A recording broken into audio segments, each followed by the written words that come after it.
नमस्कार, super prime time में आपका स्वागत है। आपके साथ मैं हूं Sumera Khan. Super prime time में हम आपको दिखाएंगे देश दुनिया की हर बड़ी और अहम खबर, वर्ल्ड एक्सक्लूसिव और एक्सप्लोसिव न्यूज स्टोरीज और वॉर ब्रेकिंग न्यूज सीधे युद्ध के मैदान से। और इसी वजह से सुपर प्राइम टाइम की शुरुआत वॉर ब्रेकिंग न्यूज के साथ। अरब से हमास की फंडिंग पर बाइडेन सख्त हो गए हैं, ये इस वक्त की बड़ी खबर। अरब देशों पर हमास को फंड न देने का दबाव बनाया जा रहा है बाइडेन द्वारा।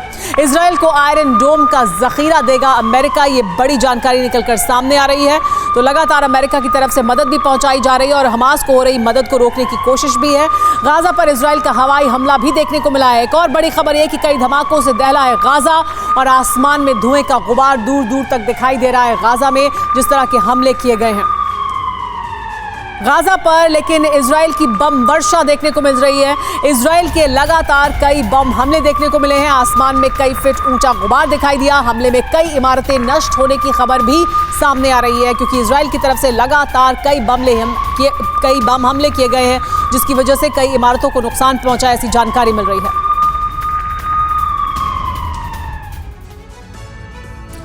युद्ध के मैदान से आज बहुत बड़ी और विस्फोटक खबर सामने आई है। यह खबर ऐसी है जो विश्व विनाश की मुनादी कर रही है।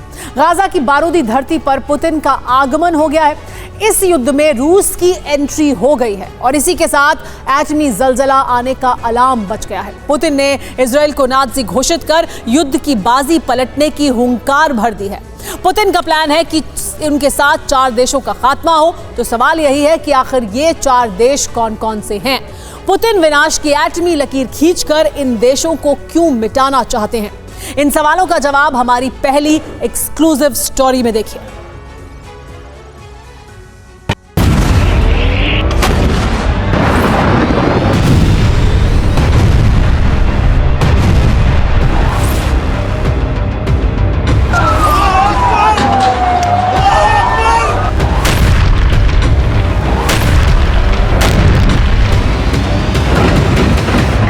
विनाश की ये आग और विकराल होने वाली है।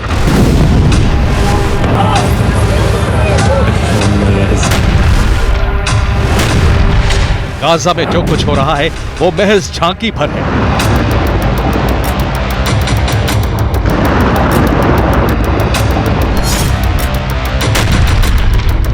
यहां तबाही का असली तूफान तो अब आने जा रहा है।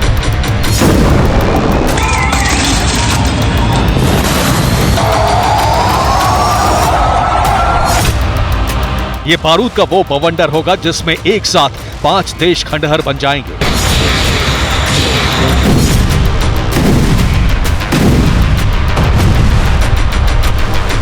खौफनाक ऐलान इसलिए क्योंकि गाजा युद्ध में पुतिन की एंट्री हो गई है। गाजा ने पुतिन को मौका दे दिया है, लिहाजा उन्होंने यूक्रेन पार्ट 2 प्लान एक्टिवेट कर दिया है। पुतिन ने पश्चिमी देशों के खिलाफ विनाश का जो प्लान 2 महीने पहले बनाया था, उसे अब लॉन्च कर दिया है। इस प्लान का नाम है यूक्रेन पार्ट 2।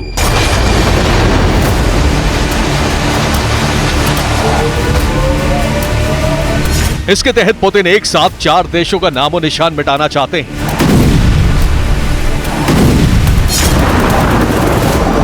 इजराइल हमास युद्ध ने पुतिन को सुनहरा अवसर दे दिया है।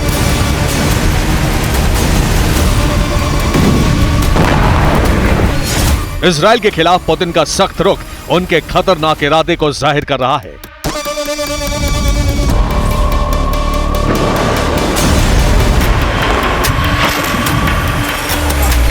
नेतन्याहू लगातार हमास को नाजी घोषित कर रहे हैं।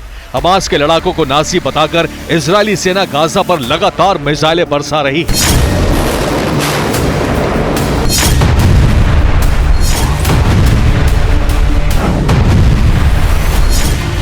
इजराइल की भीषण बमबारी में 6000 से ज्यादा फिलिस्तीनी मारे जा चुके हैं। तमाम देश इस नरसंहार का खुलकर विरोध कर रहे हैं। बावजूद इसके इजराइल के हमले रुकने का नाम नहीं ले रहे।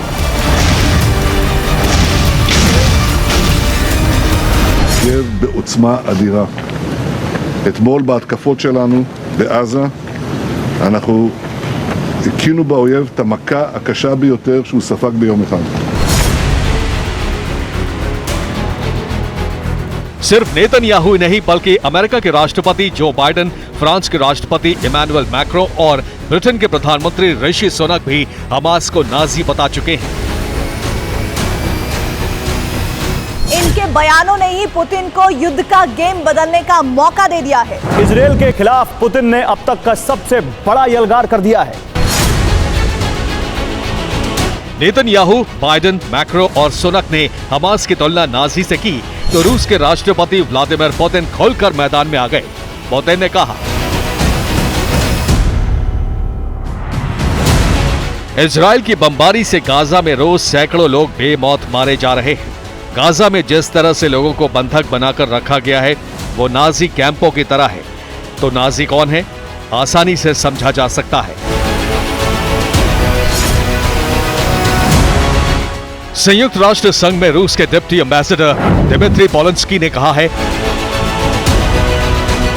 कि इजरायली सालों से हमास को उकसाने का काम कर रहा है। इजरायल गाजा पर सालों से गैर कानूनी सैन्य कार्रवाई कर रहा है।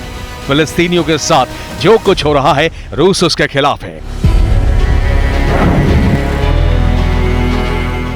रूसी विदेश मंत्रालय की प्रवक्ता मारिया ज़खारोवा ने कहा है कि गाजा में विनाश की आग पश्चिमी देश भड़का रहे हैं।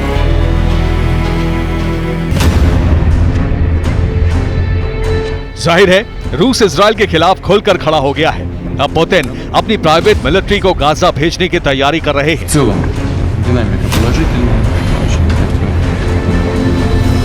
मंगलवार को ही चेचन के चीफ रमजान कादिरोव इजरायल को धमकी दे चुके हैं। माना जा रहा है कि पुतिन ने सिग्नल दे दिया है। इसके बाद कई मर्सनरी ग्रुप गाजा में युद्ध के लिए पहुंच सकते हैं।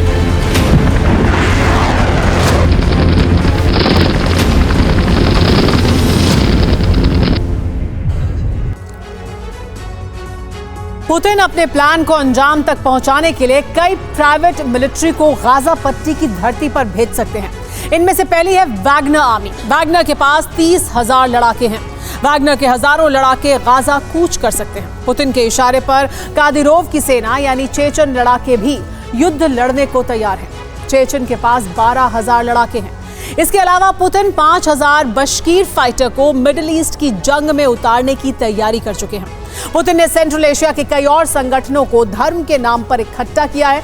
इनमें से एक है अमीरात कावकाज संगठन। इसके पास करीब 6,000 लड़ाके हैं। इस्लामिक जिहाद यूनियन के पास 3,000 लड़ाके हैं। ये भी पुतिन के इशारे पर इजराइल के खिलाफ बड़ी जंग छेड़ सकते हैं। यानी पुतिन गाजा में एक साथ हजारों हथियारबंद खूंखार लड़ाके भेजने वाले हैं। इजराइल ने अगर जमीनी जंग शुरू की तो पुतिन की प्राइवेट आर्मी का ऑपरेशन इजराइल विध्वंस शुरू हो जाएगा।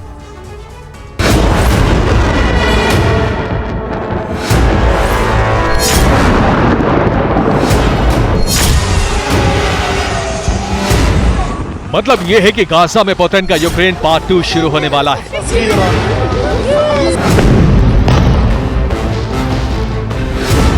यहां ऐसी जंग छिड़ने वाली है जिसमें कई देश भस्म हो जाएंगे।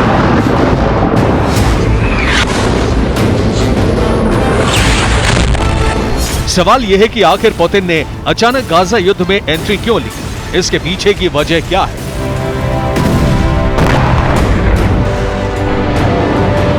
दरअसल तुर्की की संसद ने स्वीडन को नेटो की सदस्यता देने पर हरी झंडी दे दी है। स्वीडन की नेटो सदस्यता पर तुर्की ने रजामंदी दी तो पुतिन का गुस्सा 7वें आसमान पर पहुंच गया। पहले फिनलैंड और अब स्वीडन, रूस के 2 पड़ोसी देश नेटो के साथ जा चुके हैं। ये पुतिन को किसी भी सूरत में कबूल नहीं। यही वजह है कि अब उन्होंने अमेरिका और उसके करीबी देशों से बदला लेने का ऑपरेशन लॉन्च कर दिया है।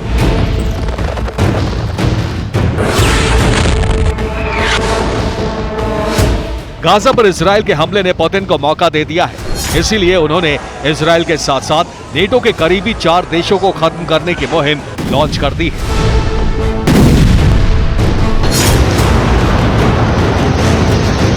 ये देश हैं फिनलैंड, स्वीडन, यूक्रेन और इजरायल। फिनलैंड नेटो में शामिल हो चुका है। इससे पुतिन बहुत पहले से ही भड़के हुए हैं। स्वीडन भी नेटो के साथ जा रहा है। इससे पुतिन का गुस्सा बेकाबू हो गया है। रूसी सेना यूक्रेन को मिटाने की बारूदी मुहिम लगातार चला रही है। अब पुतिन गाजा में हो रहे नरसंहार के बहाने इजराइल का खेल खत्म करना चाहते हैं और इस तरह पुतिन विश्व के नक्शे पर विनाश की एक नई लकीर खींच देंगे।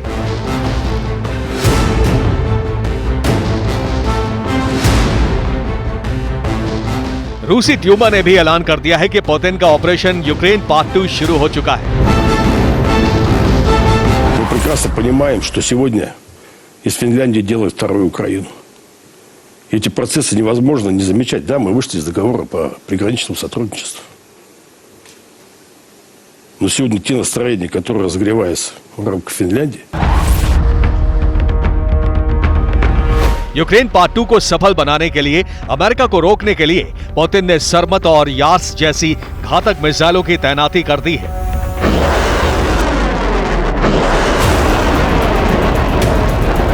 इतना ही नहीं, अमेरिकी सेना पर नजर रखने के लिए स्पेस में नई सैटेलाइट पार्क कर दी है। ऐसा लग रहा है जैसे पुतिन एक साथ फिनलैंड, स्वीडन, यूक्रेन और इजराइल को खत्म करने का मिशन शुरू कर चुके हैं।